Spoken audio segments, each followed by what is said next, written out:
O nosso tema desse mês de fevereiro será a cura da alma. E eu quero, para meditar com os irmãos, usar o texto de Isaías 53. Ele é bastante conhecido de nós. Isaías 53, de 2 a 6, ele vai ser o texto que vai basear as nossas reflexões no mês de fevereiro. Deus nos cura. Todos nós precisamos de cura, em vários aspectos, em várias dimensões da nossa existência. E esse texto que foi escrito 700 anos antes de Cristo nascer, vir ao mundo, então, você calcula aí 2.700 anos atrás, Isaías estava registrando este texto, que diz o seguinte: não havia nada de atraente nele, nada que nos levasse a olhá-lo com atenção. Ele foi desprezado e ignorado, um homem que sofreu, que conheceu a dor por experiência própria. Bastava olhar para ele e as pessoas se afastavam. Nós olhamos para ele com desprezo, pensamos que era escória. Mas o fato é que ele levou nossas doenças, nossas deformidades, tudo o que há de errado em nós. Pensamos que ele era culpado de tudo isso, que Deus o estava castigando por sua culpa. Mas foram nossos pecados que caíram sobre ele, que o feriram, dilaceraram e esmagaram. Nossos pecados. Ele recebeu o castigo, e isso nos restaurou. Por meio das feridas dele, somos curados. Somos como ovelhas que se desviaram e se perderam. Cada um de nós fez o que quis. Cada um escolheu um caminho próprio. E sobre ele, o Eterno, descarregou todos os nossos pecados, tudo o que fizemos de errado. Vamos orar? Pai querido, muito obrigado por esta oportunidade de nos reunirmos na Tua presença. E nós te agradecemos, ó Deus, porque temos este acesso a Ti e a todas as bênçãos que o Senhor tem para derramar sobre nós, todos os benefícios, ó Deus, que vêm através de Cristo Jesus sobre a nossa vida. Nós, ó Deus, agora suplicamos que mais uma vez isto seja derramado sobre nós e que cada um de nós, de acordo com as suas próprias deformidades, seja hoje curado pelo Teu poder, pelo Teu amor, pela Tua graça. É a nossa oração no nome precioso do Senhor Jesus. Amém. A gente sempre precisa, e é sempre melhor, ser saudável. Hoje você já tem muitas pessoas que nos ensinam a envelhecer com saúde. E eu lembro de um irmão que fazia uma palestra muito interessante, que era cuide do seu idoso. E a gente pensava que ele ia chegar lá e ensinar, por exemplo, como é que eu deveria cuidar da minha mãe com 96 anos. E para nossa surpresa, essa palestra era exatamente assim, como é que você, novinho que está, deve se cuidar para quando você for o seu próprio idoso. E ele nos dava uma série de orientações, então, de todos os aspectos, de como a gente poder envelhecer saudável. Eu me lembro que era jovenzinho, uns 14, 15 anos, estava no meu trabalho e foi um ano assim que todo ano eu tinha uma gripe forte. E procurava o médico, e naquele dia que eu procurava o médico, ele dava o dia, ou talvez mais um dia, e então todo mês eu tinha uma ou duas ausências, justificadas também, mas era um negócio que a empresa não gostava. E eu fui procurar um médico, e o médico receitou naquela época 3 complexos, ou um complexo de vitamina C, 3 ampolas enormes, que era para tomar uma num dia, num braço, pula um dia, toma outra no outro braço, porque a ampola era enorme, uma agulha grossa que ficava até ferida, depois formava casquinha na onde tinha dado a injeção, de tão grande que era.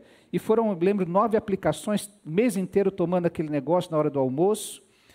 Mas aquele complexo vitamínico me curou.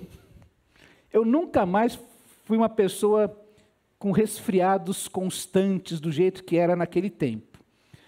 Então, os remédios que vêm para a nossa vida, ou que a gente usa na nossa vida, são exatamente, tem esse objetivo de ou curar, parar com a doença, aplacar o seu desenvolvimento, nos restaurar a saúde, nos fazer voltar a um aspecto saudável, ou nos fortalecer, fazer com que a gente seja saudável, pronto para enfrentar qualquer dificuldade. E a minha proposta é a gente começar a pensar sobre Jesus como este remédio que vem curar a vida da gente em vários aspectos, seja físico, emocional, espiritual, social.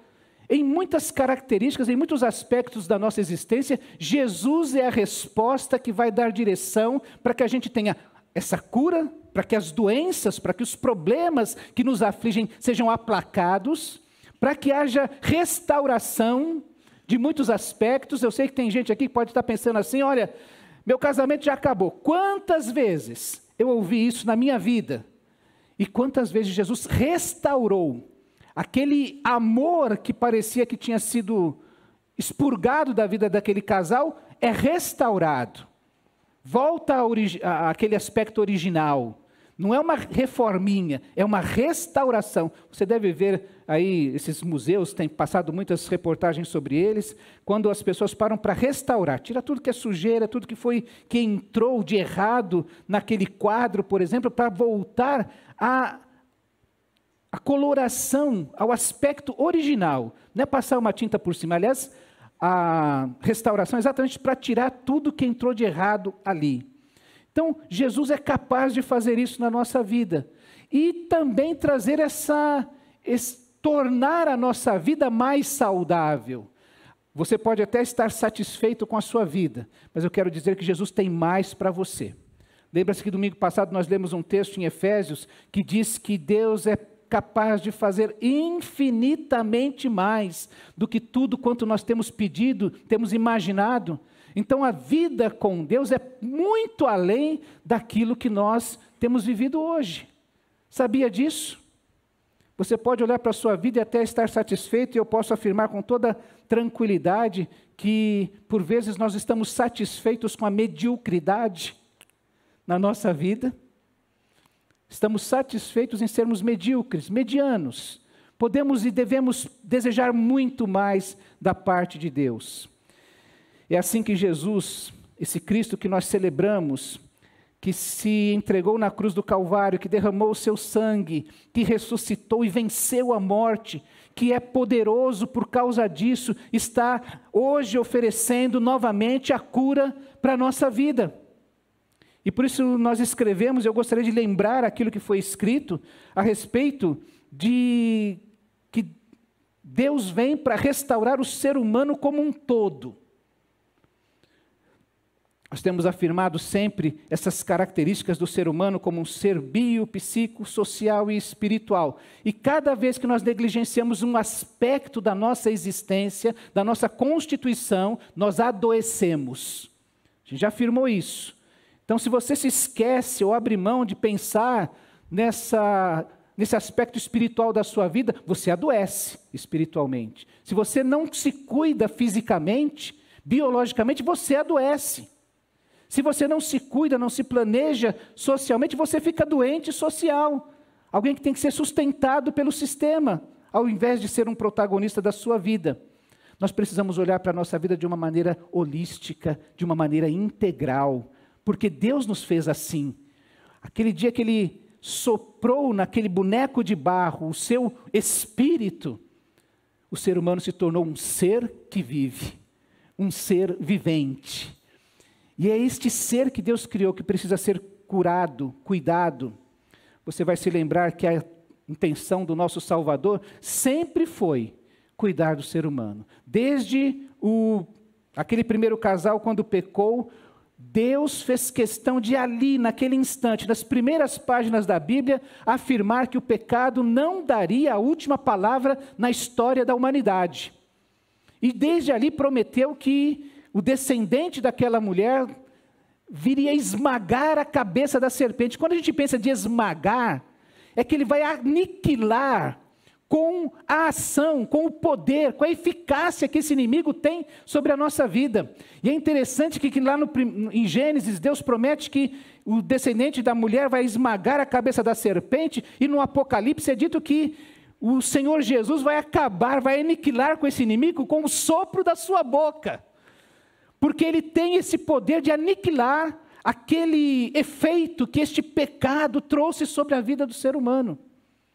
É esta a promessa de Deus para a nossa vida, desde as primeiras páginas da Bíblia. E quem não vive isso, quem não se apropria destas verdades, está buscando esta solução, esta cura, esta saúde, atrás de outros ídolos.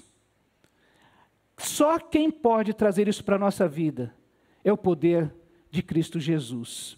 Mas nós vamos atrás de ídolos, como diz o salmista, de ídolos que têm boca, mas não falam, que têm olhos, mas não veem, que têm ouvidos, mas não ouvem, que têm nariz, mas não cheiram, que têm mãos, mas não apalpam.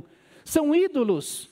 Eles até podem prometer, parece que eles veem, que eles apalpam, que eles ouvem, mas eles não fazem isso. Eles não entregam o que prometem, por isso são simplesmente ídolos na nossa vida.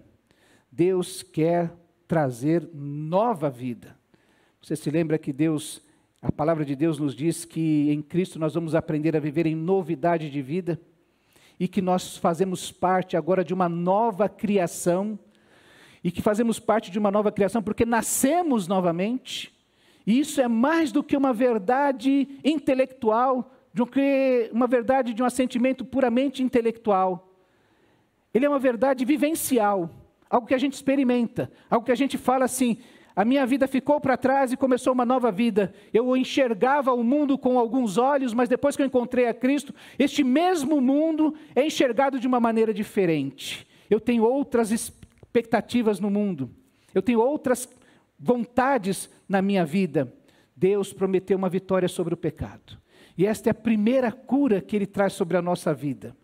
Ele trabalhou, Ele se envolveu na história da humanidade para chegar naquilo que é chamado de a plenitude dos tempos, quando tudo convergiu para que Cristo viesse ao mundo, naquele momento histórico, e naquele tempo morresse na cruz do Calvário, daquele jeito, rejeitado pelos seus, açoitado, maltratado, para que recebesse sobre si as nossas enfermidades, as nossas deformidades, cumprindo aquilo que Isaías disse 700 anos antes de Cristo vir ao mundo. É através da morte dele na cruz do Calvário que nós recebemos perdão do pecado e cura para a nossa vida espiritual. Eu quero lembrar a você que você deve manter uma expectativa muito grande do que Deus pode fazer na sua vida.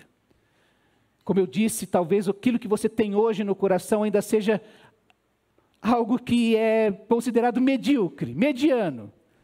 Você deve desejar muito mais, porque quando nós pensamos em Cristo Jesus, nós nos lembramos que Ele é poderoso sobre a parte biológica. As curas físicas são abundantes nas páginas da Bíblia. Deus domina este mundo, Ele criou este mundo e tem todo o poder de controlá-lo, se assim o desejar.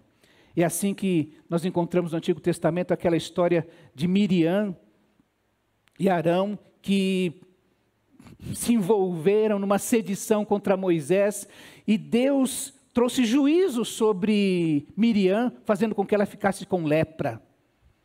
E foi a Moisés que foi interceder por ela diante de Deus: Senhor, não permita que ela fique como um feto que nasceu sem vida. E Deus fala: então ela vai ser curada, mas ela vai cumprir todos os protocolos para a sua cura. Vai ficar uma semana separada da comunidade. E Deus trouxe cura da lepra, que naquele tempo era incurável. Naamã também, um estrangeiro, um comandante sírio, alguém que se irritou até com as orientações que recebeu para sua cura, mas foi abençoado, foi alcançado pela graça de Deus, porque a graça de Deus não é para quem merece, não é para o povo de Deus, é para aquele que o busca, não importa quem seja.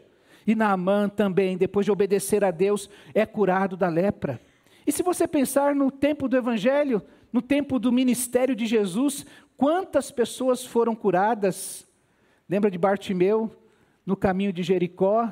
Jesus, filho de Davi, tem misericórdia de mim. Jesus, filho de Davi, tem misericórdia de mim. Você já clamou assim? Já buscou a Deus assim? Já acordou de madrugada para clamar a Deus, buscar a Deus? E Jesus falou: Bartimeu, o que você quer? Uma pergunta tão óbvia. Eu quero ver. E Jesus curou Bartimeu.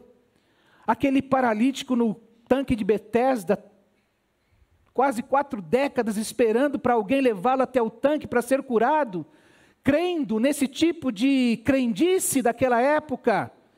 Mas Jesus é aquele que está diante dele, que cura, pega a tua cama, levanta e anda, e vai viver a tua vida, porque Jesus tinha poder para fazer isso. Quando ele curou aquele surdo mudo, pôs a mão no ouvido dele, olhou para o céu e falou: agora fala. E ele falou, e ele testemunhou de que foi curado por Jesus. Daqueles leprosos, 10 leprosos, todos curados. Apenas um foi curado espiritualmente, que conseguiu entender o que havia acontecido com ele, voltou cheio de gratidão. Mas aqueles homens foram curados, inclusive puderam voltar para a sociedade. Os leprosos daquela época viviam em comunidades afastadas, fora da sociedade, porque eles podiam contaminar a sociedade. Então eles eram colocados de lado, ficavam dependendo da boa vontade dos outros. Jesus cura a todos. E Jesus, sabe o que Jesus fez que é mais interessante? Ele ressuscitou mortos. Pelo menos 3 pessoas foram ressuscitadas por Jesus: o filho da viúva de Naim, o filho de Jairo e Lázaro, que já estava há 4 dias no sepulcro. Jesus tem poder para trazer essa cura física sobre a nossa vida. Mas eu quero dizer que a cura física, a Bíblia mostra que em muitos momentos elas se concentram, os milagres se concentram em algumas ocasiões especiais, como na saída do Egito, o ministério de Jesus, o início da igreja. Hoje a gente, graças a Deus, tem os remédios, os complexos vitamínicos, tem os tratamentos, tem os médicos, tem as estruturas hospitalares que nos abençoam de maneira tremenda. E a gente percebe que essa cura pode acontecer de diversas maneiras, ou Deus intervindo, ou Deus providenciando. Mas eu quero lembrar de uma cura que só e é exclusivamente do Espírito Santo. Por exemplo, quando existe uma cura espiritual, quando os olhos que estão fechados e não conseguem enxergar são desvendados, como se eles tivessem escamas. Lembra de Paulo, que ficou 3 dias com alguma coisa como que escamas nos seus olhos? Eu quero dizer a você que não entende o Evangelho, que você tem escamas nos olhos, e que você está sofrendo de cegueira espiritual, e esse precisa ser desvendado, para que você entenda o Evangelho de Cristo Jesus. Foi o que aconteceu com Nicodemos. Nicodemos era um doutor da lei, ele conhecia a lei, mas seus olhos estavam fechados para entender uma realidade espiritual, de que ele precisava nascer de novo e nascer do Espírito. Como é que eu vou entrar na barriga da minha mãe, Jesus? É isso que o Senhor está falando? Não. O que é do Espírito é do Espírito. E o Espírito é como um vento, que você não sabe de onde vem nem para onde vai, e ele faz na hora que ele quer. Ele atua simplesmente. E Nicodemos teve seus olhos desvendados para entender esta verdade. Ou o próprio Pedro, que já caminhava com Jesus, e de repente eu fico imaginando, meus irmãos, a gente ter um encontro com Jesus e finalmente entender quem Ele é, vendo o que Jesus estava fazendo, e Pedro olha para Jesus e é capaz de dizer: Tu és o Cristo, o Filho do Deus vivo, Tu és o Messias prometido, Tu és aquele que nós aguardamos, que meu avô, meus pais falam, que Israel aguarda. É você que está aqui na minha frente, de carne e osso, falando comigo. E Jesus diz para Pedro: Pedro, quem te revelou isso foi o Pai. Não foi você que encontrou isso sozinho. Pedro foi curado da sua cegueira espiritual. Das doenças emocionais. Quanta gente rancorosa,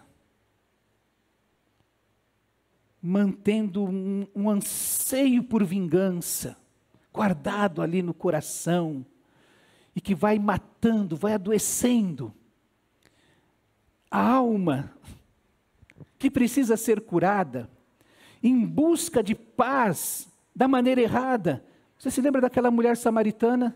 Quantos maridos ela teve, quantas vezes ela tentou num relacionamento ser feliz, e cada um deles foi desmoronando, porque a felicidade dela não estava nos relacionamentos, ela precisava entender que a verdadeira satisfação da sua existência estava na pessoa de Jesus, naquele que a tratou com verdade. Eu sei exatamente quem é você.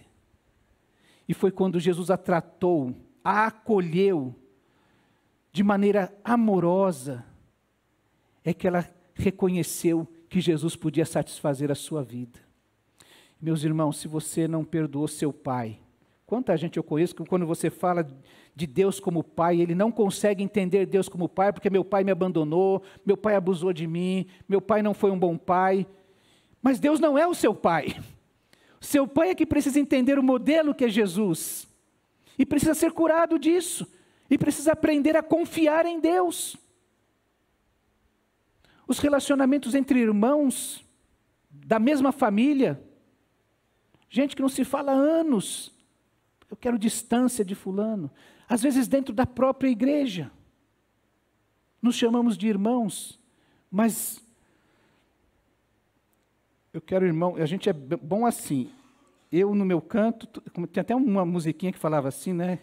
Eu no meu cantinho, tu no teu cantinho, e cada um no seu, popularmente no seu quadrado também, não é? Tinha uma musiquinha que falava assim, cada um no seu quadrado, não se envolva com a minha vida.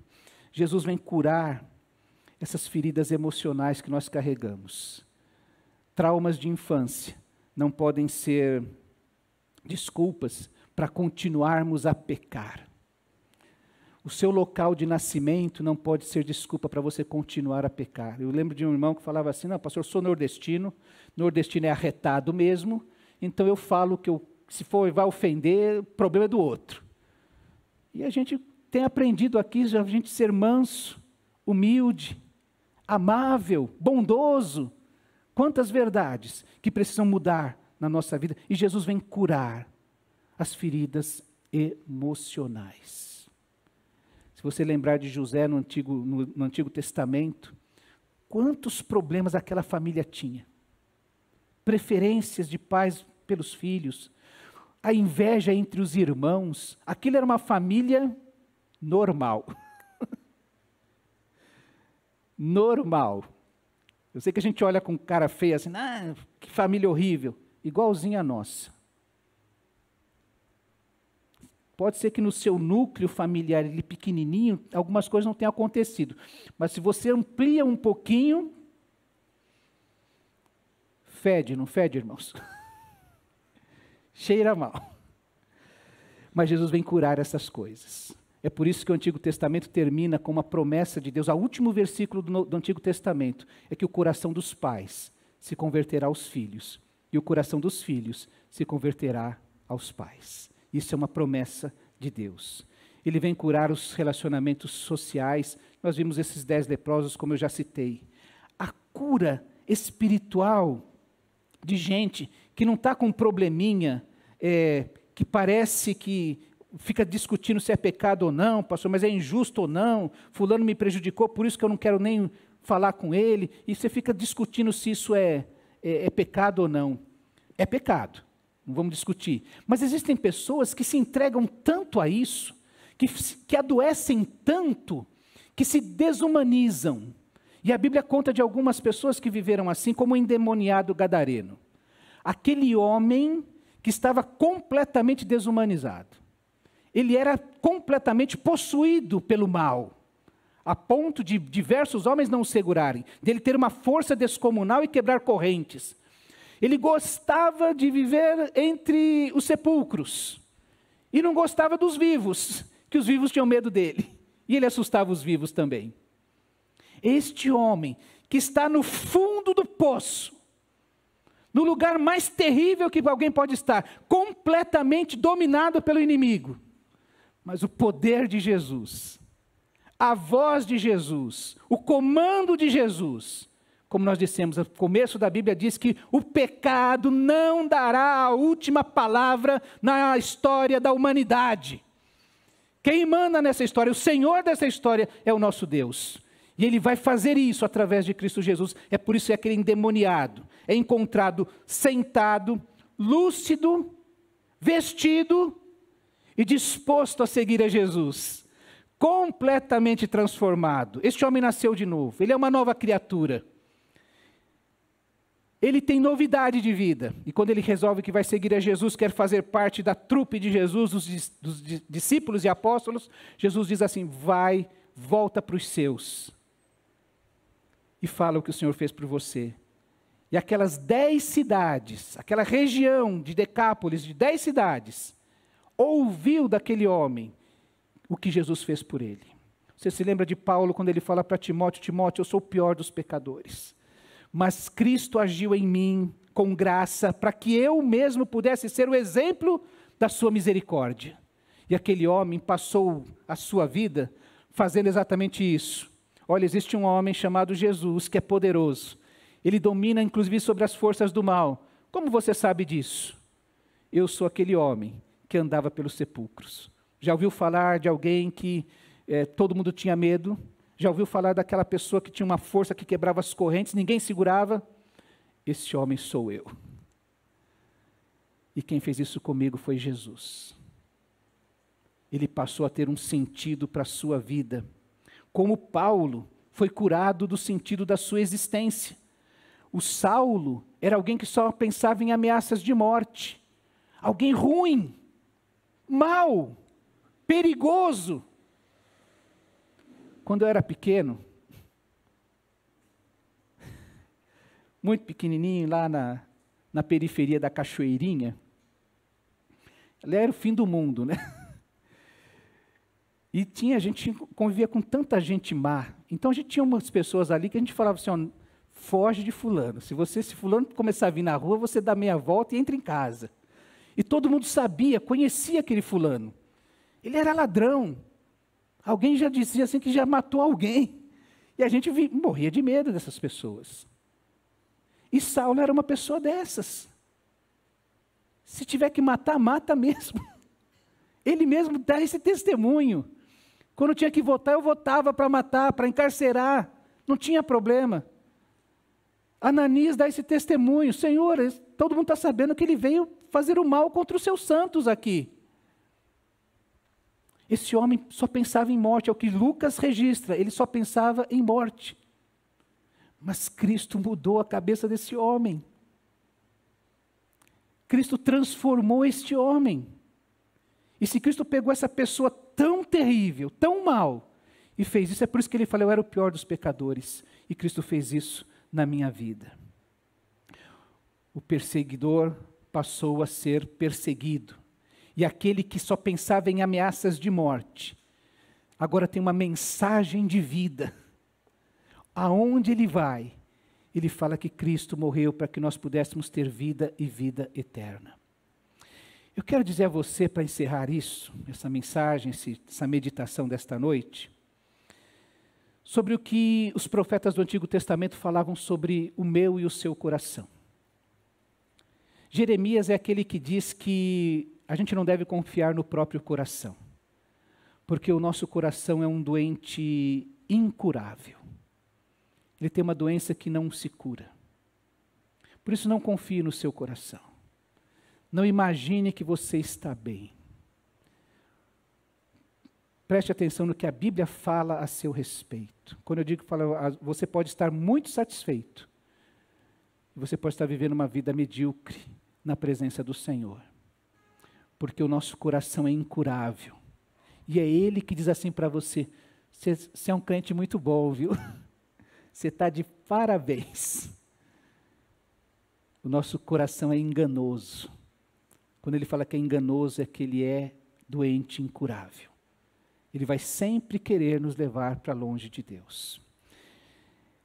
E Ezequiel, outro profeta, e eles são contemporâneos. Eles estão falando para uma nação que está sob o juízo de Deus lá na Babilônia. Jeremias ficou em Jerusalém, Ezequiel é um sacerdote que está na Babilônia, no meio do povo. E Daniel está na corte. Os 3 profetas são mais ou menos contemporâneos. E falam para esta nação que foi levada cativa. Por que se afastou de Deus? Porque buscou ir atrás dos ídolos. E aí Ezequiel fala o seguinte, que o nosso Deus fala para aquela nação que não tem mais esperança nenhuma, que acha que não vai mais voltar para a sua terra, que acabou a história de Israel, que está cativo na Babilônia, é Ezequiel que leva uma promessa de Deus para aquele povo, dizendo o seguinte: vocês estão aqui porque vocês têm um coração de pedra, vocês recusaram os caminhos do Senhor, vocês foram como uma mulher adúltera, vocês se afastaram do Senhor e estão aqui por causa disso. O coração de vocês é duro como uma pedra. Mas eu, o Senhor, prometo trocar este coração de pedra por um coração de carne. Um coração que pulsa, um coração fervoroso pela habitação do Espírito de Deus. Ezequiel, que também tem aquela profecia do vale de ossos secos. Gente que está morta, esqueletos. E a pergunta é: podem esses ossos voltar à vida? Ezequiel responde: o Senhor sabe disso. Então profetiza. Fala a estes ossos, para que eles voltem à vida. E o Senhor, o Espírito de Deus, vem sobre aquele montoado de ossos e começa a colocar nervos, e carne, e sangue. E mais que isso, o Espírito de Deus que traz vida. Eu quero dizer hoje para você, que eu estou obedecendo a Deus, que esta igreja está obedecendo a Deus, proclamando a você o Evangelho de Cristo Jesus, para que haja vida na sua vida. Não confie no seu coração doente, um coração que rejeita a Deus, mas nesta noite, peça a Deus que cure o seu coração, que cure você da incredulidade, que abra os seus olhos para enxergar a glória do Evangelho de Cristo Jesus. Não há outra solução. Você também pode pedir a cura física, Deus é poderoso para fazer isso. Mas hoje eu queria falar para essa cura do seu coração, para que você tenha uma nova vida em Cristo Jesus. Eu queria convidar você a fechar os teus olhos, e aí onde você está, a falar com Deus, e a pedir que Ele faça isso, que Ele se manifeste na sua vida assim como se manifestou para Nicodemos, para a mulher samaritana, para Pedro, para aqueles leprosos, para Bartimeu, que Ele traga a cura para a sua existência, como trouxe para a vida de Saulo, transformando-o no Paulo, lhe dando um novo sentido de vida, que Ele liberte você das amarras do mal na sua vida. Ele é poderoso para isso. Que Ele lhe liberte deste espírito de incredulidade, de desconfiança, de falta de fé. Senhor, eu não consigo dar um passo de fé, mas eu peço que o Senhor me cure disso. Ore a Deus desta maneira. Deus querido, nós pedimos que o Teu Santo Espírito haja em cada coração. Abra os olhos, ó Deus, daqueles que resistem, daqueles que estão acomodados, daqueles que não reconhecem o perigo no qual estão caminhando. Deus querido, ministra a Tua cura em todas as dimensões da nossa existência, Senhor. Transforma cada um de nós. Vem com Teu Espírito, ó Deus. Sopra sobre nós e nos cura, a cada um de nós. Neste momento, ó Deus.